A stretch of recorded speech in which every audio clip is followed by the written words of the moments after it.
Scythe Rand is going on a little journey of her own. Like, we know she's been on the brink of turning on Goddard for so long, but she hasn't yet, and I can't wait for her to do it. I'm not done with the book, so it's hard to speak on this because everything's still up in the air, but I'm so excited to see where it goes. I love that the Thunderhead is becoming so human. He's almost become like a host on Westworld, you know? He's so human, and especially now that he's inhabited a human body, that he's almost become fallible. Before he was infallible, he couldn't make mistakes, but now by the very nature of becoming so close to a human, he might have made mistakes. He's calculating that maybe he's made an error, and it's fascinating and horrifying at the same time to see this artificial intelligence that's all-knowing and all-powerful and 100% correct all the time second-guess himself. I love hearing about people in society adjusting to being unsavory. I can't remember exactly who says this, but they're talking about having to wait online when they go places like in the mortal age, and she's like, only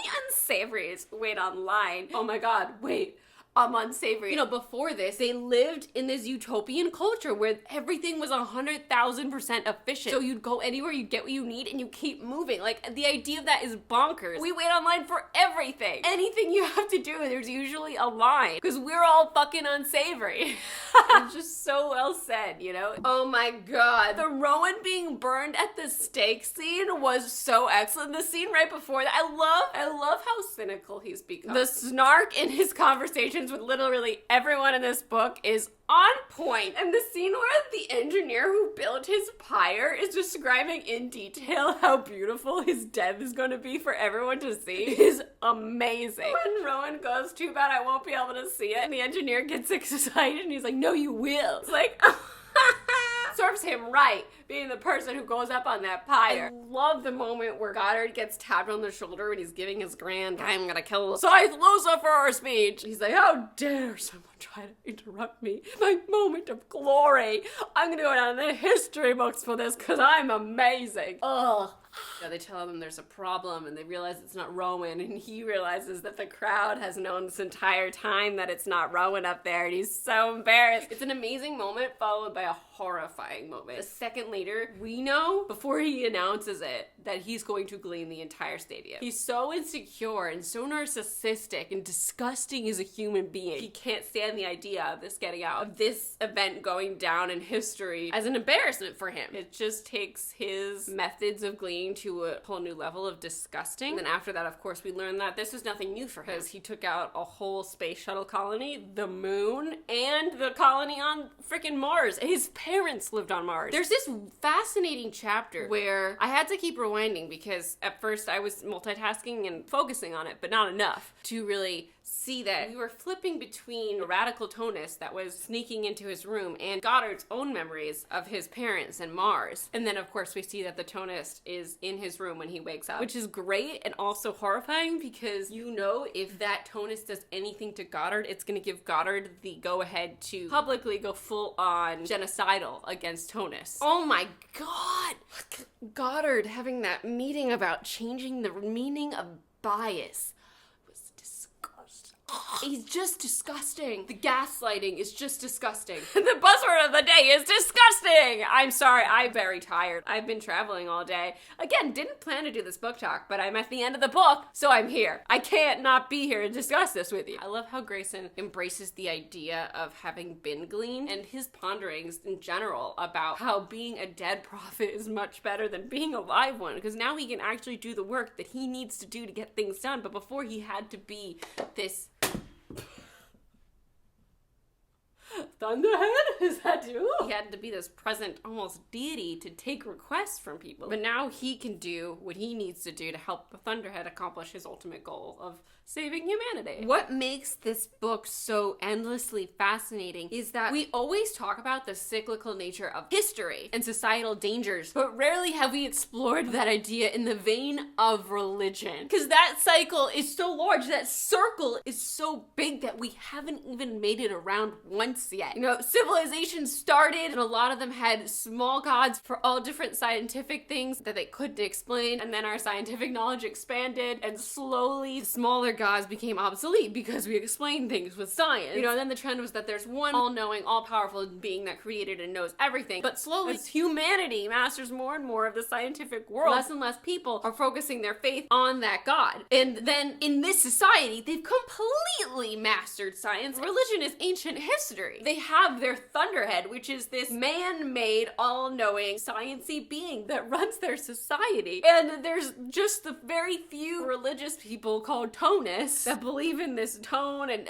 all their beliefs sound ridiculous. Science now rules humanity. And then when the science becomes so human and conscious that it decides to punish everyone for being horrible, it goes back to being a god. The science goes away because people don't know anything anymore, because they can ask the Thunderhead at any moment, so there's no need to know everything because it's always at your fingertips, so people don't learn all the shit that they need to learn about history, and then everything starts all over again. It's insanity. Right now, I'm at like the crescendo. Scythe Faraday has been on this island. There's supposedly this failsafe for the scythe system. So the first scythes came about after we had mastered death, and the population was growing, and then this was an issue. So the first scythes made all these commandments of checks and balances, and they were the founding fathers of the scythedom, just like we have the founding fathers in the United States. Hearing from Scythe Alighieri about, you know, watching them ride through the streets and how they were these big celebrities was just so interesting, so well written. So this failsafe needs 2 scythes to open, and we only have Scythe Faraday on this island right now, and he's so frustrated and he's so depressed because everyone he's loved and cared about has apparently died, and he feels like he has nothing to live for because Scythe Goddard is taking over the world with his horrible beliefs and horrible genocidal tendencies. The question is, what is the failsafe that they set up? And right now, my running theory has been that it's like a mass supplanting system. Everyone on Earth will be supplanted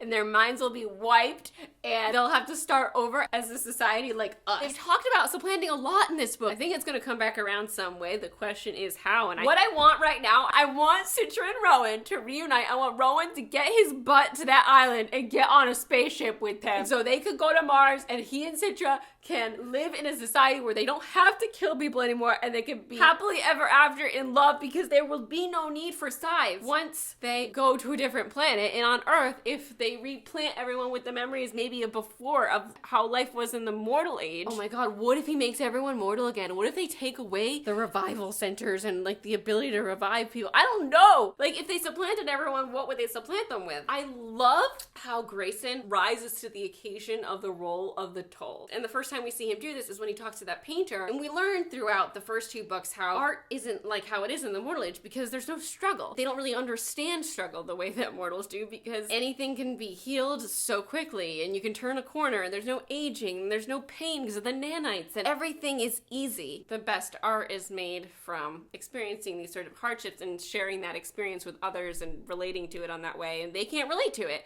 So anyway, I love how Greyson tells him something that the Thunderhead doesn't suggest. And the Thunderhead actually approves of this advice. And it makes the Thunderhead proud. Like, when he basically tells this guy to go Banksy. Go paint your pieces on places you're not supposed to paint them. Travel the world. And he ends up being like the official mural designer for the Toll.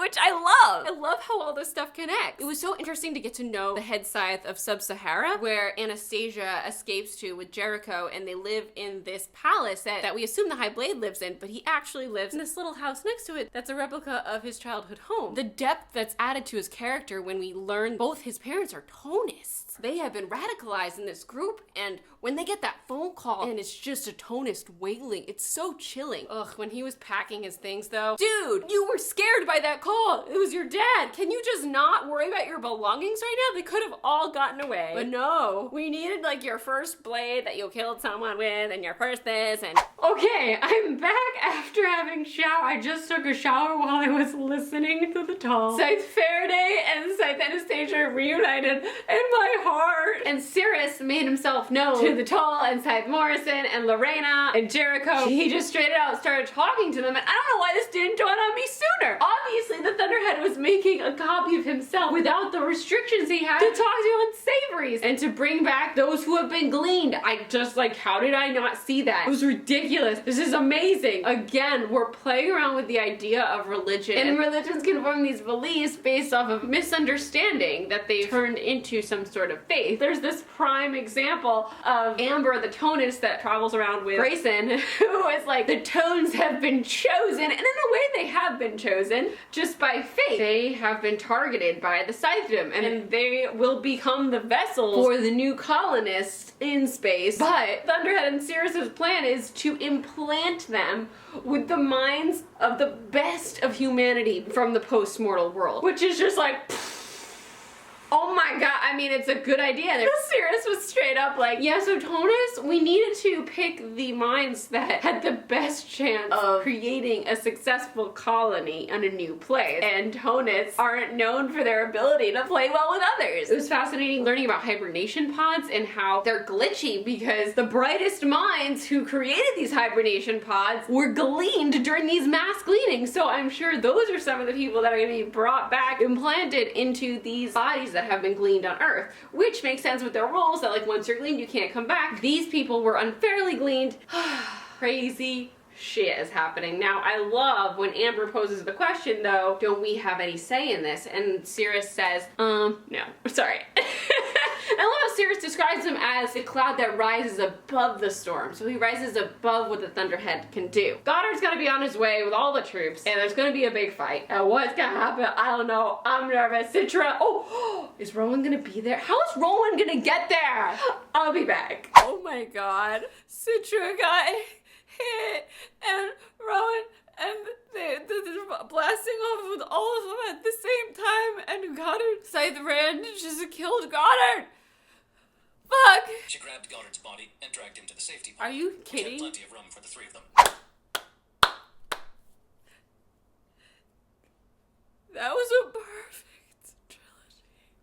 I just finished, and I mean, it was just perfect. What a brilliant way to end it. Rand revived Tiger with Goddard's face, and the Tonist got their forking planet, Citra and Rowan. He did it in the most beautiful way, where like there was so much grief there, but in the end they get to be together. I love the Tonist Bible excerpts we get throughout the book. At first you think that maybe this is the future of Earth and they're telling the story of what happened, and it's just so ridiculous. Like there's these stories about the scythe eating people that they killed and stuff. The scythes did exist, and they did this, and the TOLL flew and did all this ridiculous stuff. And again, there's that parallel of like how the Bible was written 300 years after the events that occurred. It's just being retold by people who have heard it from stories and stories and stories. The Great Resonance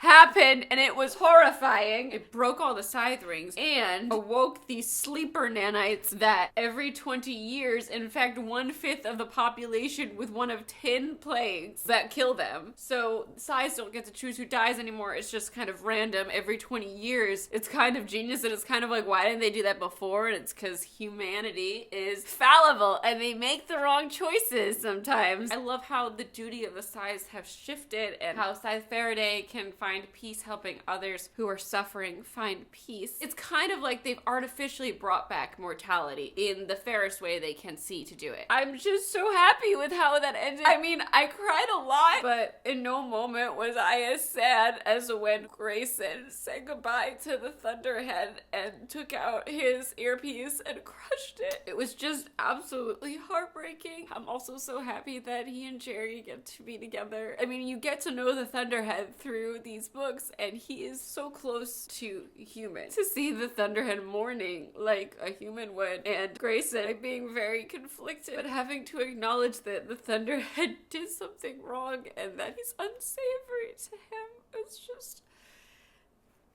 Now no one's connected to the Thunderhead, so he just exists, and humans exist, and again, this cycle, it's recycling itself. The cycle of science and religion is going around town again, making its way downtown.